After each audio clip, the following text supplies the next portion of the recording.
प्रिय विद्यार्थियों, online class में आपका पुनः स्वागत है। हम पिछले वीडियो में चर्चा कर रहे थे अलाउद्दीन खिलजी की महत्वपूर्ण जो आर्थिक सुधार के संदर्भ में जो नीति थी, बाजार नियंत्रण की नीति, या यूँ कहें कि हम इसे मूल्य नियंत्रण की नीति भी कह सकते हैं। तो मैंने आपको बताया कि अलाउद्दीन खिलजी ने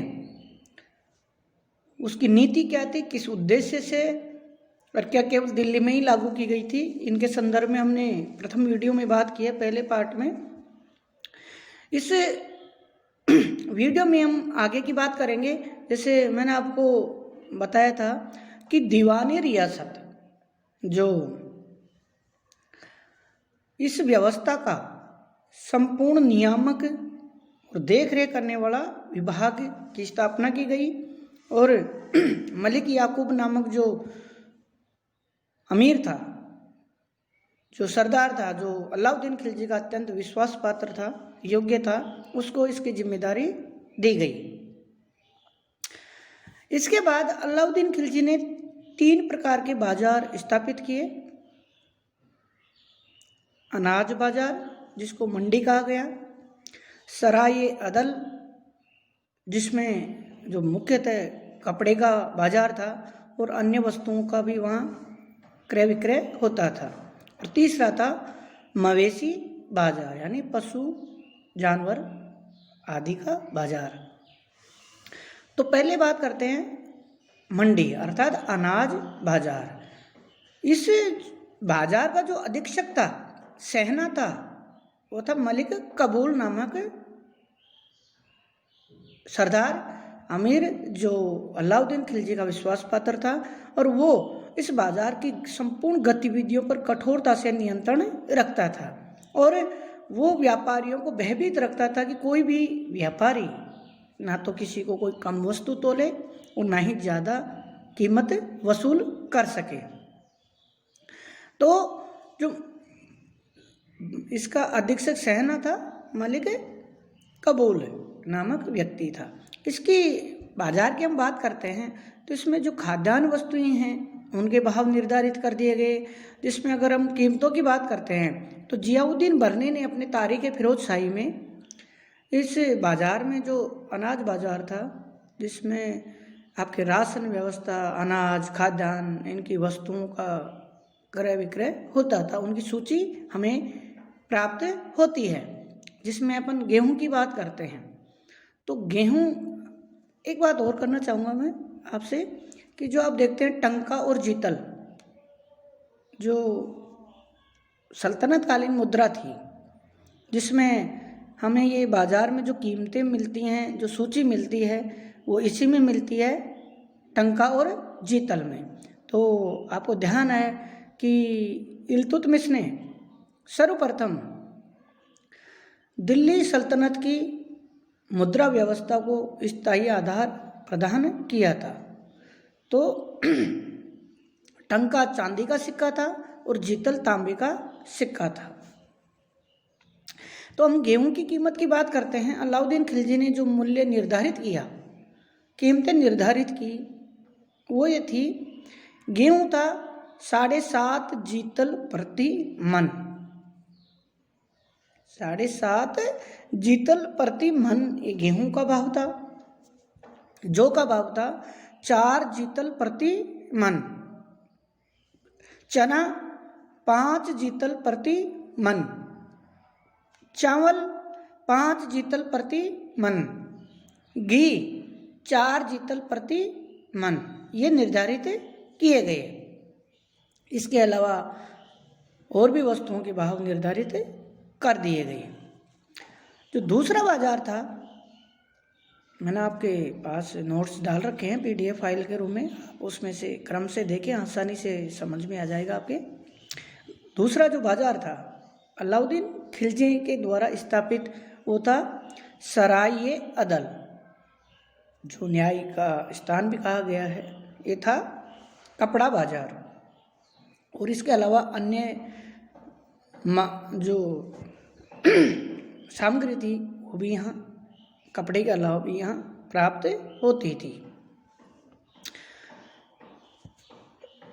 ये जो बाजार स्थापित किया गया वो बदायूं गेट, दिल्ली के बाहर जो बदायूं गेट था वहाँ पर इसको स्थापित किया गया था।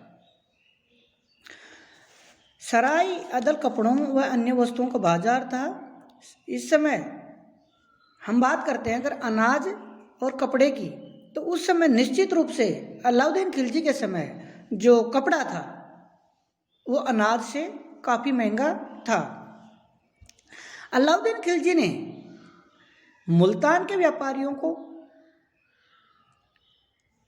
कपड़ा खरीदना और उसको लाकर खरीद कर दिल्ली में बेचने के लिए उनसे करार करवाया और उनके लिए अग्रिम धन की, जो अपन बात करते लोन के रूप में उनको धन देने की व्यवस्था की, लेकिन कपड़ा निश्चित रूप से ज़्यादा महंगा था।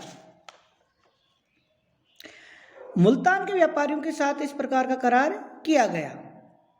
हम बात करते हैं जो इस व्यवस्था में आप देखते हैं कि बाद में जो कपड़े के व्यापारी थे वो दिल्ली में व्यापार करना नहीं चाहते थे, क्योंकि उनको मुनाफा कम होता था दिल्ली में कपड़ा कम कीमत पर बेचने में, इसलिए वो यहाँ कपड़े का व्यापार करना नहीं चाहते थे।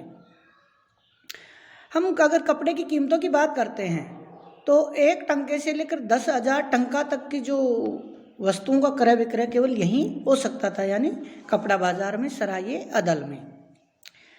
रेशमी कपड़े की हम बात करते हैं तो रेशमी कपड़ा दिल्ली खज, इसकी कीमत थी 16 टंका। कोनला खज, इसका 6 टंका, ये गज में है, प्रति गज। मसर शेरी 3 टंका, सीरी उत्तम 5 टंका, सीरी मध्यम 3 टंका, सीरी मोटा, सीरी जो कपड़ा था मोटा वो 2 टंका। सूती कपड़े की बात करते हैं तो बुर्ड उत्तम जो लाल धारी थी वो 6 जीतल प्रति गज, बुर्ड मोटा 3 जीतल प्रति गज। नागौरी जो अस्तर था लाल है उसकी कीमत थी 2 जीतल, मोटा अस्तर था 12 जीतल। एक चद्दर जो सामान्य चद्दर थी 10 जीतल में खरीदी जा सकती थी। इसके अलावा 1 टंके से 40 गज साधारण अथवा 20 गज उत्तम रुई खरीदी जा सकती थी। ये कीमतें थी।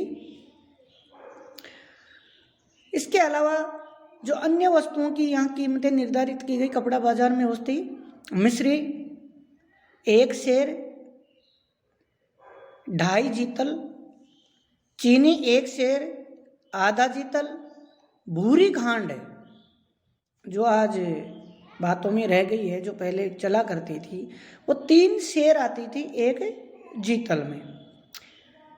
घी, इसके अलावा घी की बात करते हैं तो घी 1.5 सेर 1 जीतल में, नमक 5 सेर 1 जीतल में, ये कीमतें निर्धारित की गई थी। तीसरा जो बाजार था जो अलाउद्दीन खिलजी ने स्थापित किया वो था मवेशी बाजार, जिसमें घोड़े, टट्टू, गाय, भैंस, भेड़, बकरी, इसके अलावा पुरुष, स्त्री, दास, दासियों के रूप में आदि खरीदे और बेचे जाते थे। इस बाजार में भी अलाउद्दीन खिलजी ने किस्म के आधार पर सभी के मूल्य निर्धारित कर दिए।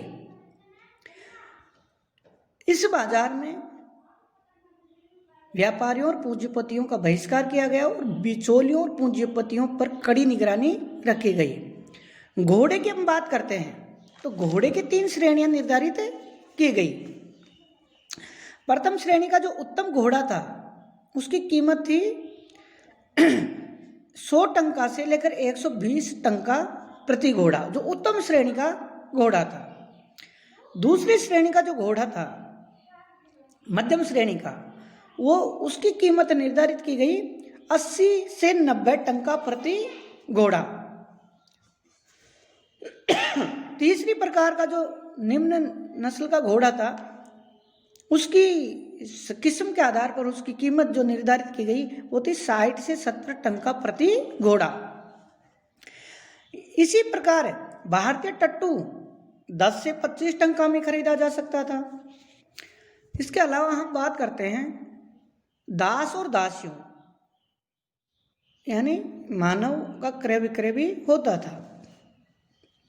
घर में काम करने वाली एक दासी की कीमत थी 5 से 12 टंका। विषय भोग के लिए जो धनी व्यक्ति थे, समृद्ध व्यक्ति थे, भोग विलास के लिए कोई सुंदर लड़की को खरीदते थे तो उसकी कीमत थी 20 से 30 टंका, यहाँ तक कि 40 टंका तक भी उसकी कीमत थी। कुछ उदाहरण तो ऐसे मिलते हैं कि कुछ धनी लोगों ने सुंदर कन्याओं को भोग के लिए खरीदने के लिए हजार टंकाओं तक की कीमतें चुकाई थी। सुंदर युवा दास की कीमत थी 20 से 30 टंका। मवेशियों की बात करते हैं, जो पशुओं की बात करते हैं, मवेशियों में उत्तम भारवाहक जो पशु था, जो भार ग्रहण कर सकता था, उत्तम श्रेणी का, उसकी कीमत थी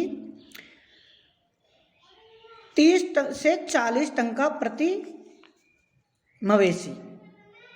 इसके अलावा मांस के लिए गाय को खरीदा जाता था 1 से 1.5 आधा से 2 टंका। इसके अलावा गाय जो दूध देने वाली गाय थी वो 3 से 4 टंके में खरीदी जाती थी, और भैंस जो दूध देने वाली भैंस थी उसकी कीमत थी 10 से 12 टंका। मोटी बकरी अथवा भेड़ उसकी कीमत थी 10 से 12 टंका।